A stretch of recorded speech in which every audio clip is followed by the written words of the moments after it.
அண்ணாமலை அண்ணா அவர்களோட வேட்புமனு தாக்கல்ல நிறைய பிழை இருந்துச்சுங்க. அது காலையிலேயே நாங்கள் சொல்லிட்டோம். படிவம் 26ல் பிழை. அந்த எக்ஸ்ட்ராக்ட் வைக்கிறதுல அவர் எந்த தொகுதியில் போட்டியிடுறாரு, எந்த நாடாளுமன்ற தேர்தல் அப்படின்னு எதுவுமே சொல்லாமல் மொட்டையாக 20 கோயம்புத்தூர் நாடாளுமன்ற தொகுதின்னு போட்டிருந்தாங்க. காலையிலே அந்த பிழைகள் எல்லாம் உங்ககிட்ட சொல்லிட்டோம். இப்போ பார்த்தீங்கன்னா இந்த படிவம், இந்த பாண்ட், இது வந்து இந்தியன் கோர்ட் ஃபீ அப்படிங்கிறதுல வந்து அவங்க இது பண்ணியிருக்காங்க. இந்த பத்திரம் வந்து உயர்நீதிமன்றத்தில் மட்டுமே இப்போ யூஸ் பண்ணக்கூடிய பத்திரங்க. இதில் வந்து அவங்க வந்து வேட்புமனு தாக்கலுக்கு உபயோகப்படுத்தியிருக்காங்க. இந்த பத்திரம் செல்லாது.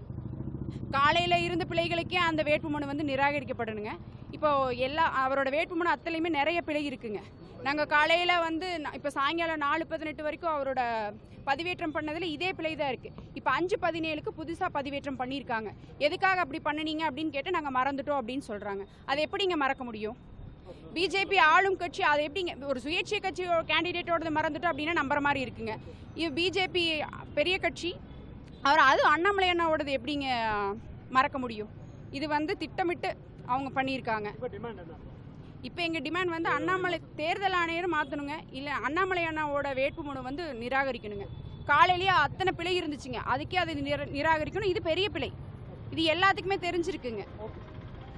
அதுங்காட்டி எங்கள் கோரிக்கை வந்து அண்ணாமலை அண்ணாவோட வேட்புமனுவை நிராகரிக்கணும். இப்போ அதுக்காக ஒரு கண்டன ஆர்ப்பாட்டம் பண்ணியிருக்கோங்க.